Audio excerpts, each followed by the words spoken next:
Hello, everyone. Thank you for joining us tonight for another inner hour. Ah, So, as you probably have noticed before now, we're not in that regular office anymore. For those of you who didn't already notice that last week, I'm in a different part of the house. I have a little screen behind me to block out a very uninteresting closet wall and some other things that are back there. This is a different camera we're trying out, which I'm not sure I like much, but we'll give it a go and see how it is. Hopefully the audio is working okay. At least you can hear me. Um, Thanks for joining. We'll start with a prayer in a moment, but just a quick reminder, at any point during tonight, it's not just a class in terms of listening. You're welcome to interact by sharing an opinion, asking me a question, um, making a comment, whatever it is, at any point during the class, if you like, just either do the hand raise icon. Hopefully it'll get my attention, or if not, just open up your mic and camera and say something, and I'll acknowledge you and you can share whatever you like with me or the group. Um, and this is continuing with our Essenes study. Uh, and we'll see. We'll probably do one more week on this. I'm not sure, but we'll see how it goes. And as always, in addition to tonight, I would invite you to email me if you have more in-depth comments, or for some reason, something you wouldn't want to share with the whole group, but just want to talk to me about, or questions you have for me that you didn't want to raise in the group. Um, you're welcome to do that. And also, I do invite, one of the reasons we're doing this particular series is because I've invited suggestions for topics before, and this is one of them that I had. And so I thought we'd do, some information on this. Most of you has probably been with us for most of this particular series. Um, the Essenes were a particular Jewish sect that started around, nobody knows exactly when, around 200 BC, were in existence, and a very influential but small percentage-wise um, group of Jews during the time of Yeshua, something he was very familiar with, for sure, because of his proximity to them, because his cousin John the Baptist was most likely one of them. If not, that would be kind of strange because he lived, worked, and baptized in the same area as one of their major settlements. He certainly would have been familiar with them, if not one of them. And the Essenes had a tremendous influence on mystically oriented Jews, including Yeshua in that time period. So we've been talking quite a bit about that. So I've got a number of things more I'd like to go over with you tonight, just so you have the information, and then maybe talk a little bit about what you think of that or how you might apply any of this in your life. So we talked before about some comparisons between what the Essenes taught and believed and what Yeshua taught and believed in, and there are a lot of them. If you missed that part, you can go back and watch it on our YouTube channel or One by One YouTube channel if you like. Just a few more tonight that I thought might be of interest. Um, the Essenes was not a name that group ever called themselves or wrote about in their own writings. It was a name other people usually referred to them by. Within their own internal writings, they often called themselves Yechad in Hebrew, which basically means community or a community. They also called themselves the true Israel, which is something that is said in the New Testament, and something that today's Christians, for example, consider Christianity to be the true Israel, which these guys would probably find kind of abhorrent, but that's a phrase that some traditional Christians use these days also. They called themselves the Brotherhood, and they also sometimes refer to themselves as the remnant.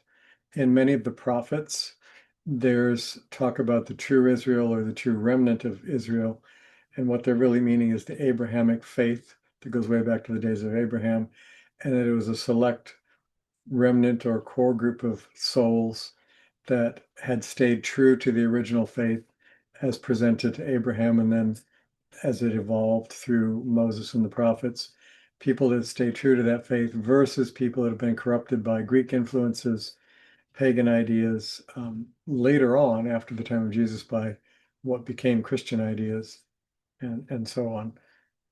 So they also, another phrase that might sound familiar to you is they called themselves people of the new covenant. That is what the New Testament means. That's what it's literally called, um, is the new covenant.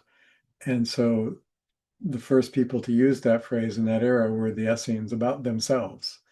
So that's very, very many similarities. They were an apocalyptic group. They believed the world was coming to an end in their lifetime, that God would send a Messiah who would become king of Israel, would become a spiritual leader, and would kind of usher in a new age, so to speak. Of course, that did not happen, but they really believed it would. There are a couple of documents and things in those documents that I thought you might find of interest. There's something in these writings that they found at Qumran called the Damascus document, and it indicates that the Essene order was formed 390 years after the destruction of the first temple by the Babylonians under King Nebuchadnezzar.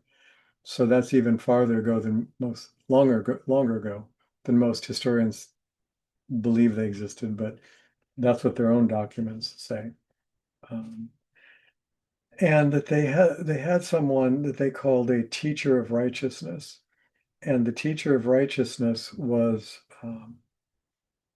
their supreme spiritual authority and supreme spiritual leader of the entire Essene order everywhere, not just in one community, but among all the communities. That teacher of righteousness, we don't know his name in any of the documents, but that teacher of righteousness was put to death under the high priest named Jonathan during the time of the Maccabees, possibly. Uh, they're not really sure. Again, the documents are kind of fuzzy back then. Another couple things we know the Essenes believed were that the prophets were not only like moral reformers and prophets, but that they actually knew and preserved secrets of these mystical teachings or these inner teachings about how what they called the soul's ascent. Sometimes it's called the work of the chariot from the prophet Ezekiel's descriptions. Basically, some mechanism by way they could make an ascent into higher realms of existence, into the heavens, consciously, not at death or after death, but while they're alive through a particular prayer or meditation practice, they could make these spiritual ascents into higher and higher dimensions. And that's something that the Essenes taught, and that the prophets knew how to do that they practiced those techniques themselves, and that they set up secret private schools of instruction for certain disciples of theirs to teach them those practices. One of the things that was very, very popular back then that most of us have never heard of or seen and didn't historically exist until some of these discoveries in these caves at Qumran and subsequent discoveries elsewhere. There was something called the Book of Enoch. It's very popular according to both biblical and non-biblical first and second century writings from Israel. It's quoted in the New Testament. There's a line that's quoted from it in the book of Jude. Jude was one of the blood brothers of Jesus. It's quoted in that letter in the New Testament. The book of Enoch prominently features a Son of Man figure who in many ways represents what later Yeshua represented and why some of the people refer to him in that way. The book of Enoch, in addition to all the spiritual ascent descriptions, also explained about the angelic creation and when that occurred, because the Bible itself does not. The stories in Genesis don't talk about the creation of angels, and the book of Enoch does. And the book of Enoch also explains why the Jews should have dropped the lunar calendar, which they used and still do today, use a lunar calendar, and should have switched to a solar calendar. So the Essenes were a pretty early group in using the solar calendar, very similar to the one that we use today. So Just a few more of the historical things.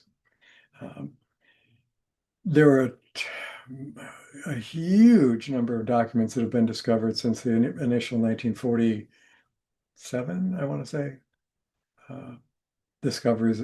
They found many, many caves and many, many more documents, most of which are fragmented because of the material they were written on has aged and crumbled. And so a lot of it's a jigsaw puzzle before they can even translate it.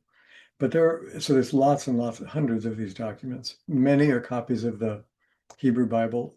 There are some versions of some of the letters from the New Testament in there, including the Gospel of Mark. Um, there's some Greek documents in there. Uh, there's a couple I thought you might be interested in knowing about in case you want to do any research on your own.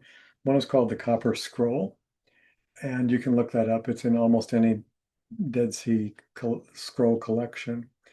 The Copper Scroll, which is written on copper, that's why it's called that, a thin sheet of copper, it's etched into it, is a list of all the great temple treasures from the temple in Jerusalem that disappeared after all of the conflicts with Rome and the rebellions against Rome and the ultimate eventual destruction of the temple. Um, there were multiple treasures worth now millions and millions of dollars, gold, treasures, artifacts, actual gold, coins, coinage, precious artifacts that the temple had, including things like the breastplate of the high priest and the robe vestments of the high priest and all that, all of which are lost to us now. Well, this copper scroll says they weren't lost, that under the prophet Jeremiah and then others later, they were instructed progressively to take things like the Ark of the Covenant and some of these other treasures out of the temple in Jerusalem and hide them because the prophets were saying Jerusalem's going to be destroyed and we don't want these things destroyed, so they need to be kept safely. So the Copper Scroll says they were taken away and hidden and they're safe, and it is a whole list of these treasures and it describes where those treasures were. They were not all in the same place, but where they were hidden. So you'd think that would be great, and treasure hunters or archaeologists could find them now. But one of the problems is that some of it's unreadable at this point, and even some of it that is legible. The descriptors, the reference points used to describe where these things were hidden were well-known formations in the desert or were well-known tiny, tiny villages or gatherings of groups of people that are unknown to us now historically. We don't have any idea what this word referred to or where that settlement might have been. There's just, we have no clue. So it's a useless map in that sense to us right now. But it's still, the scroll exists. And there is theory that the treasure exists too. That ties into a legend about the Knights Templars, if you've ever heard of them, and a lot of the digging that they did around Jerusalem uh, on the now theory that they may have possessed this scroll and been looking for those treasures. And the Templars began with a group of 9 knights. You may know this story, you may not, who after about a year of excavation in all these southern areas of Judea and around the temple, became fabulously wealthy individuals, all of them. How and where from, we don't know. But so there may be a connection to the Knights Templar Order. There's also a book called the Testament of Moses, which is not part of our Bible. And it supposedly is the last instruction from Moses before he died to his appointed successor, Joshua. And it instructs him not only in the community and the various practices, but it instructs him in secret texts that Moses received from God and never made public about the end time and what was going to happen in the end time. And again, about techniques for this soul ascent into higher heavens or higher realms. So that's one of the documents that's been found there. Um, the main and most important document is something called the Manual of Discipline. And The Manual of Discipline actually was 5 pieces of leather sewn together. It's about 10 or 11 inches long and about wide, rather, about 10 inches, like about this piece of paper wide, a little bit narrower. And then it's about 6.5 or 7 feet long. It's rolled up. And this document is basically describing life in the Essene communities and what the rules and regulations were and the practices were. So we've learned a tremendous amount about this early community from this document. Lots of things in this document. I will tell you one of them briefly because it relates to Yeshua and the New Testament. And in something we call the Sermon on the Mount section of the New Testament, it's Matthew 5-7. That's the place where the Beatitudes are, for example, blessed are the peacemakers, and so on. It's also the part where Yeshua quotes Jewish law or quotes Torah and says things like, it is written that you shall not commit murder. Well, that is in Torah. It's part of what we call 10 Commandments. And Yeshua doesn't contradict any of these teachings he's quoting. They're mostly from the law of Moses. But he quotes them and he'll say, like, you've heard it said, or it's written that you shall not commit murder. But I say to you, do not hold hatred and anger in your heart, because that will lead to murder. So he's saying, yeah, don't commit murder. That's a good thing. But I'm telling you, go deeper than that and start looking at your own heart and what you're holding there and the motivations there, because ultimately what we hold in our heart, for example, becomes that which compels us to behavior of one kind or another. So we need to be careful about our inner motives. And that's kind of what this whole section is about. And then he says other things like, it's written, you shall not commit adultery, but I say to you, don't hold lust in your heart. That kind of idea of taking it to a deeper, more inward level and healing and cleaning up that, if you will, inside. Well, there's an interesting passage that for years totally puzzled scholars, Bible scholars, because it says in this very same section in Matthew 5-7, it says, it is written that you shall love your neighbor. Well, that is written in the Torah. But the last half of the sentence that he quotes is, and hate your enemy. It is written that you shall love your neighbor and hate your enemy. That is not written in Torah. That's nowhere in Torah. That's nowhere in the prophets. That's nowhere in the writings like Solomon or Psalms or Proverbs. It's not there. It's not in the Hebrew Bible. People have scoured it looking for it. It's not there. And yet it's included there along with these other well-known teachings, and said, it's written that, but I say to you that you should love not only your neighbor, but you should pray for those who persecute you and revile you. And, it's kind of a love your neighbor and love your enemy sort of a part. Well, that's the initial quote of that, love your neighbor, hate your enemy, isn't anywhere. So, it's like, did Jesus make that up? And if he made it up on the spot, why did not all these Jews who are very familiar with their own teachings say to him, hold on, that's not written anywhere? Why didn't they do that? They didn't. And so this was a big deal in biblical scholarship for decades. And now it's not, because in this document, the Manual of Discipline that they found in the writings of the Essenes, very early on in the very first chapter, it says, as part of the practice of the community, you are to love your neighbor and hate your enemy. He is quoting the Essene Manual of Discipline, quoting the Essene Manual of Discipline in the New Testament. That's what he's quoting, and he's disagreeing with it. He not only knows it well enough to quote it, and so does his crowd, because nobody says, what are you talking about? We've never heard that. They're all familiar with it. So this was a very well-known teaching, and he's disagreeing with it in the hate your enemy part. His disagreeing with that is consistent with the rest of his teachings in the New Testament also. But that has solved the giant biblical riddle for scholars finally having that document. I'll just tell you one more. Something that they found, pardon me, was a copy a scroll copy of the book of Isaiah, the prophet Isaiah.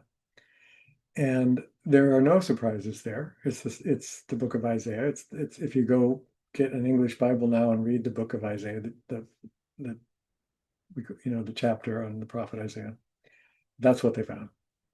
But the interesting thing is that this scroll was 1,000 years older.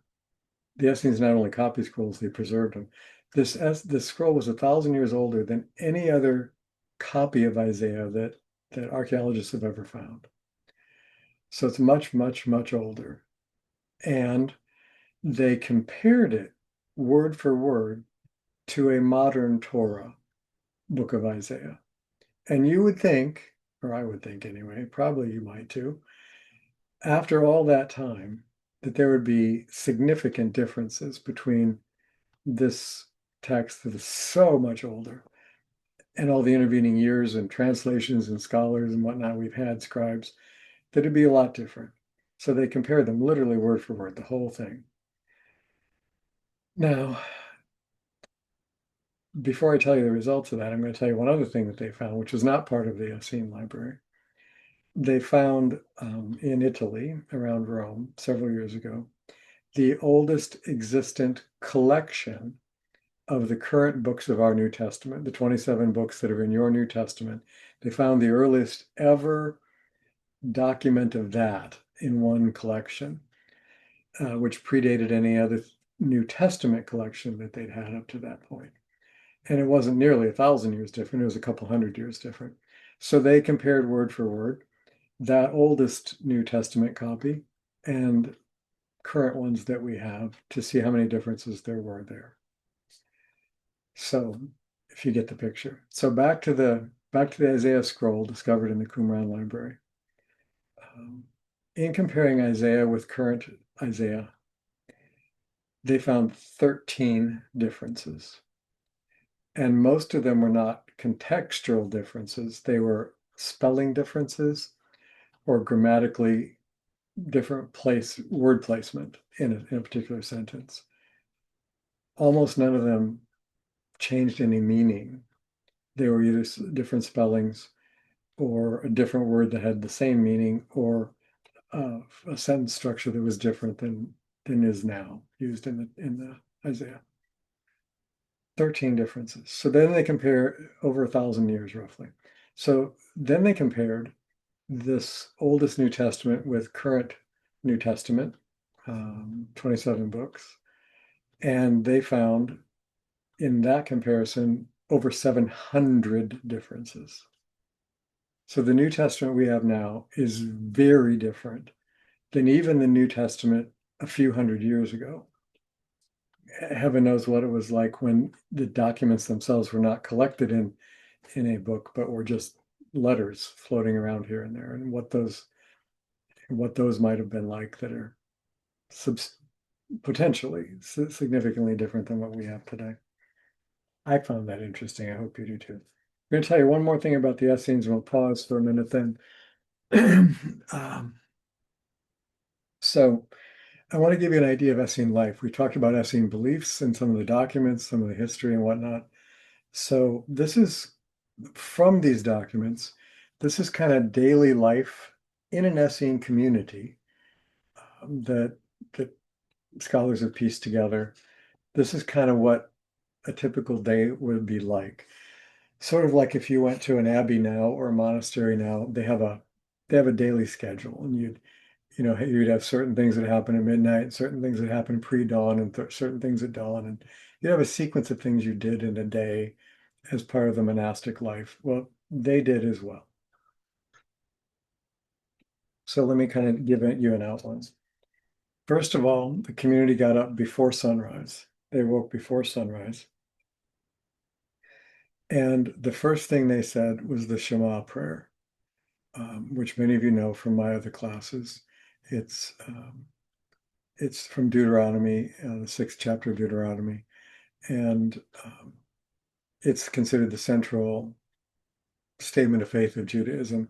There's a lot I have taught before and that can be said about the Shema. It's a very important prayer, but I'm not going to go into all that right now. But that's what's recited first thing in the morning. Jews traditionally did that back then anyway, and recited it 3 times a day back then. And many Jews still do it in the morning and in the evening today in our time. So that was like one of the first prayers they did in the morning. Then they took a ritual bath in what was called a mikvah, which was for spiritual symbolic cleansing. It wasn't a bath to bathe and get clean like we might shower or take a bath. It was for ritual purification. Then they put on a white robe, an all white linen robe. And then they went outside and held community prayers as the sun was rising. So they greeted the sun every morning in prayer. After that, they did a meditation. We don't know the exact meditation, but the documents describe it as being a meditation on the sacred name of God. Well, Hebrew has a lot of sacred names of God, so we don't know exactly which name they used, or if it means the unspoken name, the Yod He Vav He idea that I've talked about before, and you can find a lot about online if you aren't familiar with it. Some perhaps they used that. We don't really know what they did, but they meditated on the name of God. And and oftentimes part of that meditation included sacred chanting. They would take a phrase from Psalms, for example, and chant it over and over and over repetitively, like Hindu groups do in their devotional chanting, like Native Americans do in their devotional chanting. And it was a rhythmic, repetitive phrase that they chanted. We don't know again which chants they used. After that period in the early morning, they then changed out of their ceremonial robes into work clothes, which are typically described as being clothed as a gardener. That's also a possible interesting tie-in. If you know the story of the crucifixion and resurrection, after Jesus is buried in the tomb, the first people that see him, which is a different list of people in each of the Gospels. There's no consistent account, but at some point people saw him after he had been buried in the tomb and then was not in the tomb. In one of the Gospels, the first person to see him was Mary Magdalene, and she didn't recognize him. It says because he was dressed as a gardener. That's a really weird thing to say. I mean, think about that. Here's Yeshua, who's been this teacher for 3 years, and then is horribly tortured and crucified and put to death and then buried. And then she sees him and he's alive again, apparently. And he's dressed as a gardener. I mean, where did that come from? Why? In all the New Testament, there's no explanation of that. Why would he be dressed as a gardener and not in the regular clothes he normally wore, or in some kind of spectacular heavenly raiment, which is not what that gospel says?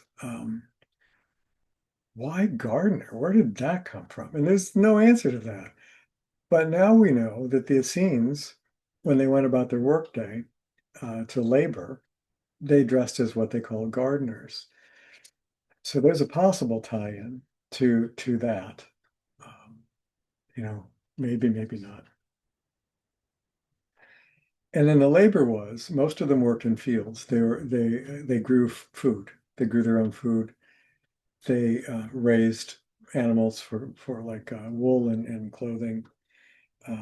And some of them were scribes. So they went to the scriptorium, and there was a large scriptorium at Qumran settlement where they copied sacred texts. They copied the Bible.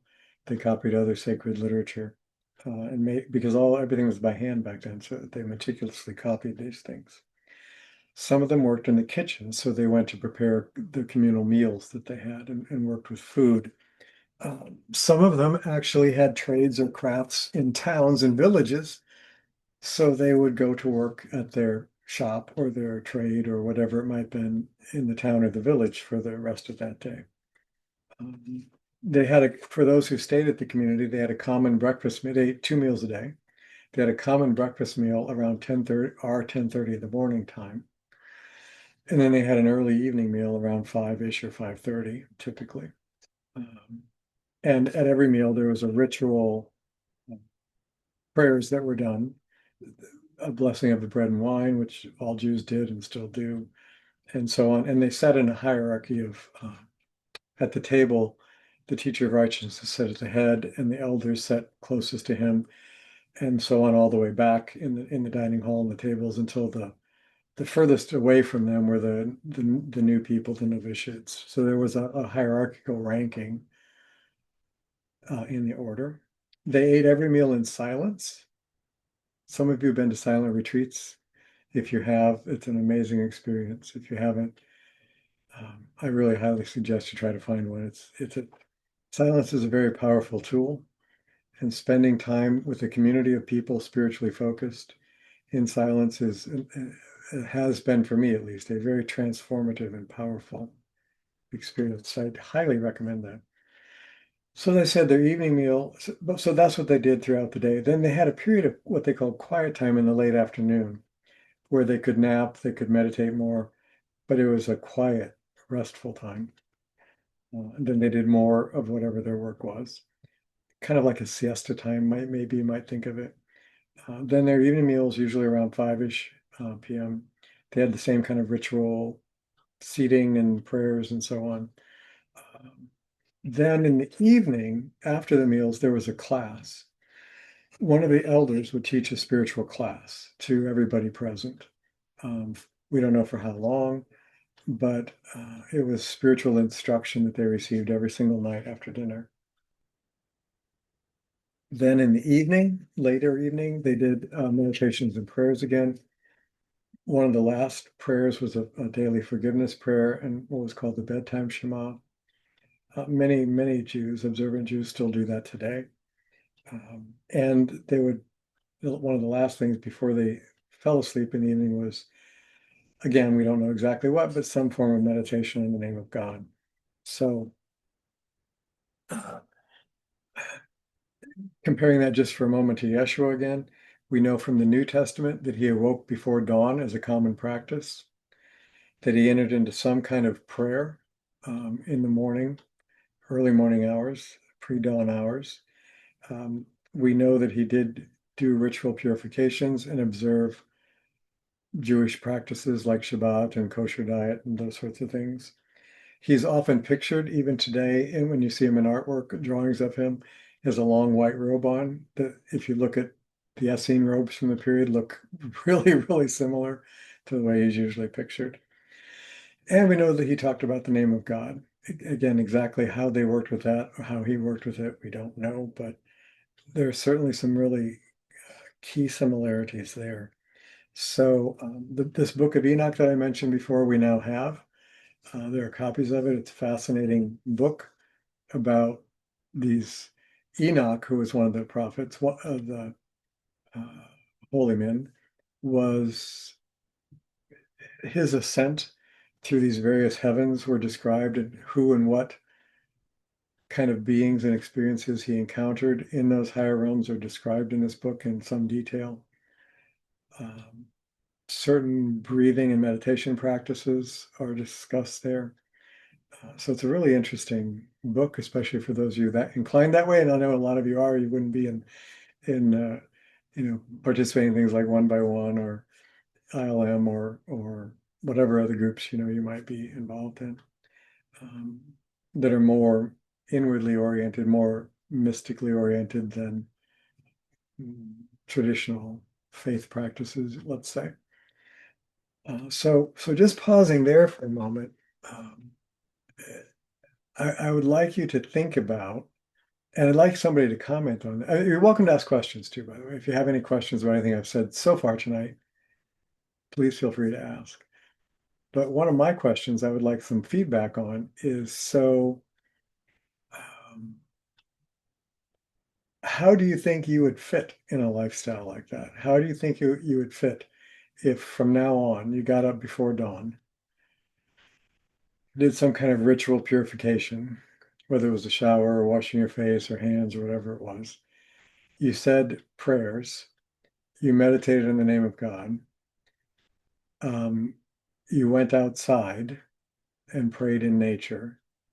Then you gathered together with a community of spiritual people that you were connected with and did prayers together and did study together, and then spent the day doing whatever your worldly work was, then came back together had an evening meal, had prayers together again, had a spiritual class every night that you attended, and then had prayers before you went to bed again, and meditated on the name of God before you went to bed. So, what is that even in the least bit appealing to anybody, or any part of that appealing to you? Or is any part of it like something you actually do right now? Maybe not with the community, maybe just do it by yourself at home. But this is the way they lived. This is also the way Yeshua and his apostles lived. I mean, very similarly, not identically, but very similarly. And unlike us now, they lived in community or in very close proximity to one another. So they could do this. They could get together every day and pray at noon, or they could get together every night and pray together. They could have classes. You know, Jesus, it's not called classes in the Bible, but we have many, many stories of Jesus going to the homes of Martha and Mary and Lazarus and Bethany for the evening with a group of friends, and really basically probably having what we might consider a class or a spiritual discussion. So, what do you think of that lifestyle? Anybody have any comments about that at all? And whether any comments about that and how you would feel about living like that?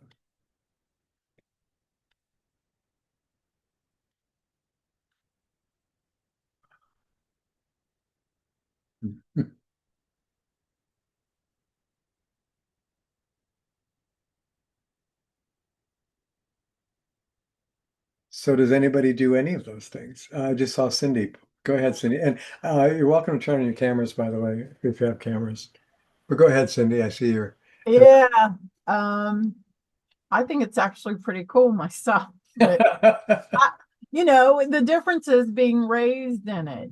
They were all the generations there, so everybody was doing it, and it was normal. It was normal for you. Absolutely. So that's the part, but to be raised in the spirit, so much more in the spirit compared to what life is now, that's way better. I'll, Yeah. I'll take it. I vote for it. Are there any parts, I do as well. Any parts of that in particular you found appealing, or things that you're already kind of incorporating there, anything like that? Not to the extent, you know. I mean, yeah. Um, the getting up before dawn. I drove that when I drove school bus. I got up Right, early, right. but I had to go work. Um, and having a community eating together. Um, it just sounds warm and inviting and friendly, and hopefully it was most of the time, Yeah, yeah, yeah, for you sure. know. Um, yeah, I could have lived back then and thought it was a good thing for sure. Yeah, thank you. Thank you. Yeah. Somebody else. The next one I saw up was Nahama and Shuli, and then I think Lance maybe was after that. So let's do Nahama and Shuli first, and then go to. I'm assuming it's Lance. It says Pearl of Wisdom. Might be somebody else who has Pearl of Wisdom. But anyway, Nahama and Shuli, go ahead. This is, excuse me, this is Nahama. Hi, dear. How are you feeling, by the way, before we start? I'm, I'm getting there. I'm a little sometimes congested because the surgery affected my throat. Oh, Um, but I'm doing okay. good. This is a lot better than the last one. So Oh, good, good, good, good. yeah, and it's a lesson here where our mind compares things. And I'm looking at what happened with the last one, and I have the same struggles just differently with this. And I could even take that example to this, where there are many people who may follow routines that bring them closer Yes, to, to the oneness, yes. what I call the oneness, and leave them in a very deep spiritual place. Yet some of the details may vary, Mhm. yet they do it with awareness of every act that they take, and every action that they act out is connected to their spiritual journey and to their connecting with the tradition they follow, or the beliefs they follow. Yes, yes, yes, yes. So why maybe I don't get up and um you know do the same kind of prayer ritual in the same way, Yeah, but there's a prayer there, and there's a connecting to the divine, and then maybe instead of praying with a group, I meditate alone, right. or or but I'm still following. And so I think that we can't dismiss that kind of thing. Oh, yeah. Good, really good point. Yeah. The fact that we don't do an identical practice at exactly the same time of day or with the same words or the same form, the spirit of it is consistent, So that's a really wonderful point. Thank you. Sure. Yeah. And I'm glad you're feeling better. Oh, thank you. So let's see, Pearl of Wisdom, which I'm thinking is Lance, and I could be wrong. But anyway, whoever you are, you're on if you're still there. Steve Duncan. Hi. That's Oh, yeah, actually okay. I didn't recognize you. Sure, sure, sure. that's my stage name actually. Yeah, gotcha, gotcha. Yeah, welcome here, my friend. Yeah. Forgot to take it off and put my real name No, down. no, that's fine. We actually Yeah, have another. I don't know if you know Lance very well from Unity or not, but I do. every I time Lance signs into this group, every time he does, he picks a different, uh, name, like yeah, whatever. And I forgotten that was actually your email thing, and so yeah, I apologize. yeah, that's all right. But anyway, well, Um, yeah, it's interesting. When I was growing up, I lived in a community much the same as what this is, except there wasn't really a spiritual aspect to it. There was, but not that we said, okay, we're gonna whatever. But I grew up in a place where people would get up in the morning and usually go for a walk, and people would say hi, whatever, go yep. to work, and they would come back, and we would hang out usually at either somebody's house, out in the park. All the men would play horseshoes. Yeah, where the kids would play. Was If the this in women Canada? Was this in Canada where you in were? Canada, yeah, yeah. Okay, okay. It was a mobile home park actually, Hmm. and everybody knew each other, and it was just a life that I didn't realize how amazing it was Yeah. to live in a community where we didn't have a lot of we didn't have a lot of money. We were working class, but nobody ever wanted for anything. And I think this is the thing here that I think would, like with the Essenes, is you'd rely on each other a lot. Yes. And I think you find these sort of communities, whether it be spiritual or otherwise, in places where you do rely on each other, Hmm. where you have to rely on each other, and it's important, and that becomes ingrained in the culture. As now, the funny thing is I moved to a place in Canada called Edmonton, where everybody was fairly wealthy. Hmm. It's one of the wealthiest cities in the world, actually, because it's oil and stuff like Yeah, that. yeah, right. And it was such a culture shock because it was polar opposite. Uh-huh. Of people were very independent because they didn't need anybody. If the lawnmower broke down, you just bought another one. On another one, right? Yeah, like where I grew up, if there was where I went up until I was 12, if there was a deck to be built, all the men got together and they went and took down the deck, built the deck, and it was like a party. It was great. Mm-hmm. They'd make food. We'd have food. It'd be like a buffet, and everybody would just great. It was wonderful. A lot of alcohol involved, but it was a very loving. It was a very loving community. Yeah, yeah. Now that being said, for this itself, could I do this? It would all depend on the spirit of how it's done.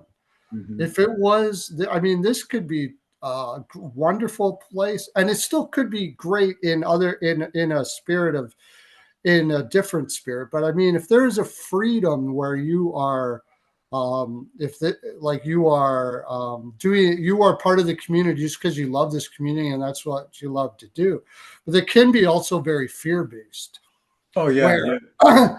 where this don't leave, you can't leave here or else. It all depends on what you were talking about here. But And back you have to do it just right. And if you don't do it just right, you're in trouble. That yeah, kind there's all of that to go with it too. right, right. And I mean, there wasn't really much knowledge of what was around you at that time. This was basically where you were born and where was pretty much what you knew there, and there wasn't much difference all around you. So like, I think they were, was it Trisha was saying this was the normal. Yeah. This was normal. I think it would be a beautiful thing in that sense, but I think also freedom to create your life also is a beautiful thing as well. Yeah. However, so we all or I would prefer to do a lot of things to have more things available to me to do in my life, but still balance it out with a loving community at the same time. And that's kind of where I think we see, or why people go to church. Yep. They're looking for that, or some sort of they're looking for that. Yeah. That sense of community for a certain amount of time in your life, whether even away from family, where you can go somewhere and feel like you are loved and have a spiritual place to land in. And continue that out through your life as well, and keep connection. Connection is something that I think we all desire. Unfortunately, in my experience, anyways, it was a search that took a really long time. I went to a lot of places and never really felt that connection for various reasons. From the time when I was 12. The biggest connection I had to that up until now, which I do love this community that we have here. It's wonderful. It's similar. Mm-hmm. Was with these Eastern, low educated, drunken people that literally just absolutely loved each other in a sense, and never even said that I love you or anything like that. I know. A spirit of that's the way it was. It was. We have some really good friends that for a while lived in Alaska, and when we were talking with them about what was really different up there, what did they notice, what they said, interestingly enough, largely because of the environment and the cold, was that people who normally down here wouldn't hang out together or associate with each other, everybody helped everybody up there because you had to. Because when it's 40 below, you don't drive by somebody who's stranded on the highway. I mean, you stop and help them or they could die. I mean, you need each other up there. And even though it wasn't a lovey-dovey, "Ooh, I love you" and warm and fuzzy community, it really was that. It really was very loving and very supportive, and everybody felt very connected. And they talked about how some of those same people, because of their different personalities or orientations or beliefs or whatever about things, in a different environment might not have banded together, but up there was this really strong sense of community and support for each other. So with this Essene community, it'd be interesting to know what the internally within the individuals, what they felt and what they were like and what they were. How much was it programming and how much was it like literal? Just it'd be interesting to see what that was. But the fact of the matter is, if the sense of community like that and being together and praying and whatever the case may be is just a beautiful thing when you find it. Amen. And it's a strong community for sure. Yeah, amen. That's really thanks so much for the inputs to you, and I'm glad you can join us tonight. Thanks for being here. That's great. I actually was at the gym and I was like, oh no, and I rushed over. All right. Well, I'm glad you made it. Thanks for showing up tonight. Yeah. So So before we're I can't see my clock from here. Okay, so we've got a few more minutes. Anybody else have any comments about any of the things we've brought up so far tonight? Ani, go ahead. It sounds a lot like Reb David's retreats that we went on. No, not So everybody. I mean, many people here are familiar with that, but some aren't. So maybe you could take a minute and just say what you're referring to. with Rabbi David Cooper, had retreats in, I don't know where, somewhere in New York, in the He hinterlands had of them New all York. over. He had them in the Well, old, yeah, but the ones we attended were up had in them New in York. Pennsylvania. And it sounds very much like the routine of events, and I found it very soothing. I also like it much better. My experience with retreats before then were getting up, hurrying up and getting to breakfast, hurrying through breakfast, getting into the room for discussions, and then later on meditations, and then you eat, and then you Hurry rush up and get that. back. Yes, and then hurry up and get back, and then stop for dinner, and then hurry up and get back. And one of the things that I really liked about Reb David's retreats was the fact that there were only 2 meals a day. I didn't feel stuffed by the time I was Yeah, done. And he also, basically used that same schedule. I mean, the right. meal schedule that I The mentioned. yeah, that's what I was saying. I really like that mid-morning. And obviously there were, for people who have blood sugar issues and blah, blah, blah, blah, there are other options. But that was the basic routine. I also like I like having some meals where we can all chit chat, but I think the meals in silence, that was a really good, I think that was an important practice. And just spending a week in silence, period, was it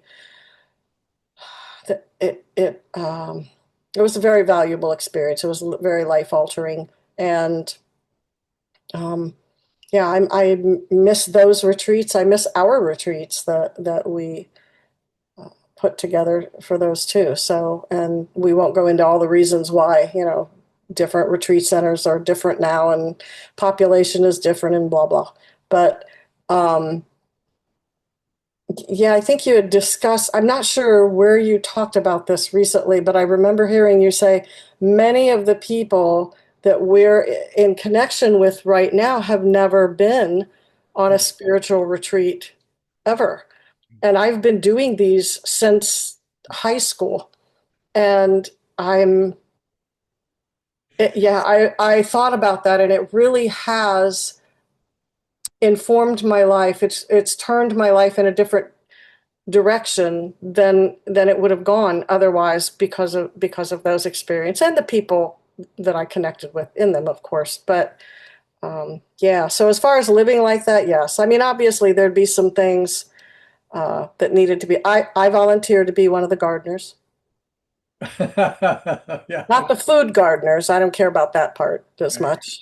Maybe the fruit gardeners and the flower gardener. And the tree gardener. I volunteer to be that person. Sounds good to me. Yeah. Okay, that's all I had to say. Yeah. That whole retreat experience that Ani was just talking about, um, gosh, for over, well over 25 years.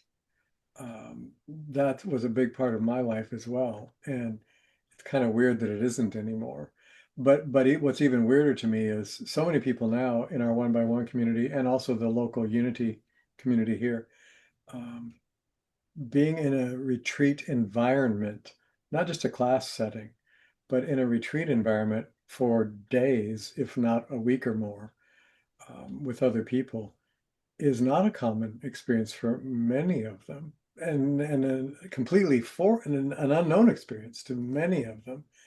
And it's just it's so second nature to me. It's like I have to stop and think about it. It's like, oh my gosh, you've never ever been on a retreat. There's so many amazing things that happen when you can be in an environment like that, away from your everyday worldly life, and really immerse yourself in whatever the focus is, whether it's study, meditation, a combination of all that, but really focus on that with people who are totally also focused on that with you, in a place where for the most part, your meals are already taken care of and provided by a staff. In some settings, you have to participate in that as well. Some you don't. But really interesting stuff. And so, if again, I'm not doing retreats now, but for any of you who have a chance to do a spiritual retreat with a group that you feel some kinship with, it's a really wonderful, wonderful thing to an experience to have.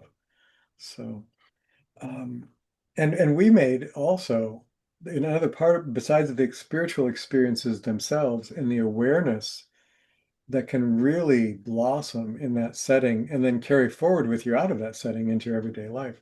In addition to all that, for Ani and I and other people I know in some of these retreats, they formed very meaningful long-term friendships that arose out of those people that they met there and just connected with, and some of them are still very, very close friends.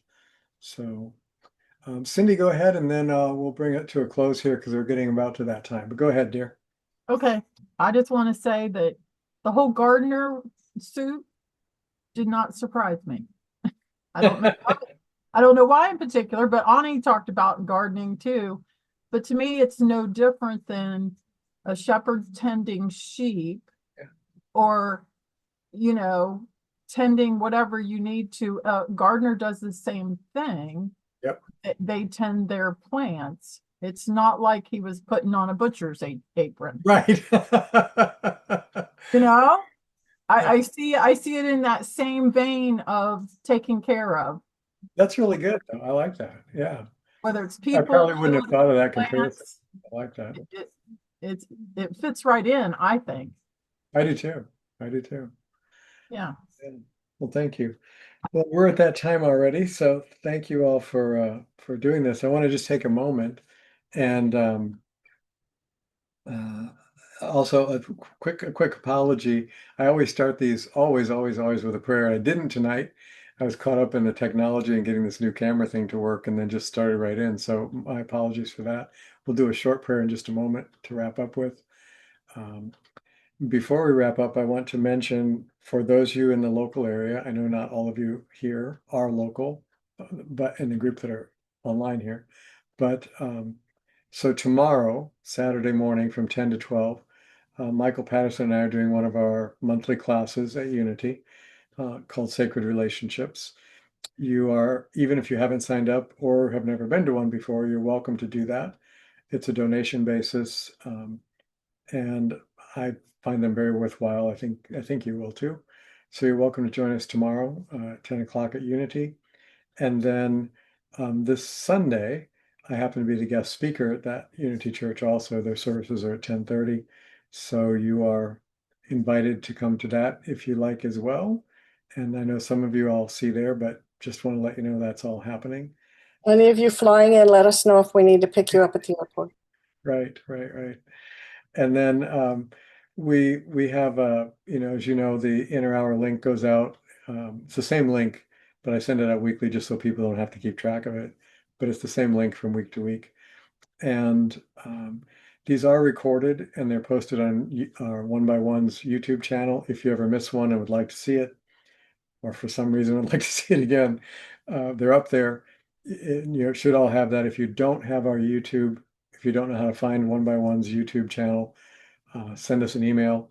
We'll send you a direct link and you can take a look at what's up there if you like. That's all there are, just these recordings of the inner hour programs we've done for a couple of years now. They're up there. And we'll have some new, usually in September, October, we look at things, for the upcoming months after that. We kind of run our year September to September as opposed to calendar January to January. That's sort of how energetically that works for Ani and I. And so within the next month or so, we'll be sharing some things with you on some new ideas and whatnot that we'll be offering. So keep your eye for that. That'll be in emails and also in our calendars that come out email wise. So until then, feel free to email us at onebyonecommunity@gmail.com and share us your ideas or suggestions or whatever. We will do one more on this series. Oh, on the Essene thing, I have one more thing that's really kind of a crossover between Essenes and the Yeshua movement called Ebionites, which you may or may not have ever heard of. Again, very significant, kind of lost to Christian history, but a very significant piece of Christian history. We'll talk about that next week, and then probably we'll move on to a different topic. So if you have ideas and things you'd like me to present or us to talk about in a series like this, please email me and let me know.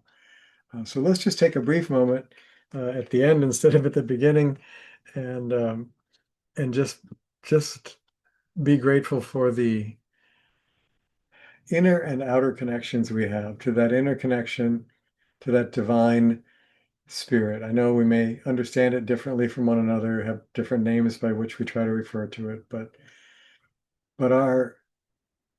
that spiritual highest, deepest aspect of ourselves, that divine essence that we also recognize in one another, that is the foundation and sustenance of our life. We give thanks for our awareness of that, for our connection to it, and we give thanks for our connection to one another, for the inspiration and encouragement and accountability and support we all offer one another, and for the gift of being able to participate in communities, either locally and or online. There are quite a number of people that I know that really wish they had a community like this to participate in, and they just don't in their area. So it's a blessing for me, and I trust it's a blessing for many of us to have spiritual community available where we are, and at the very least to be able to connect online like this. So may this be a week of blessing for each of you, and a week in which each of us has the opportunity to be a blessing to someone else that we encounter. So we just take this moment to say thank you, and to help us stay present and loving and connected as we move through our everyday life in the world, with all its ups and downs and all its points of confusion and points of tension. And remember that somewhere in the midst of it all, there is this place of peace and spiritual rest. Thank you all for being in our hearts and lives and being part of this tonight. Love you all. Hope to see some of you this weekend, and hope you all have a great week. Bye for now.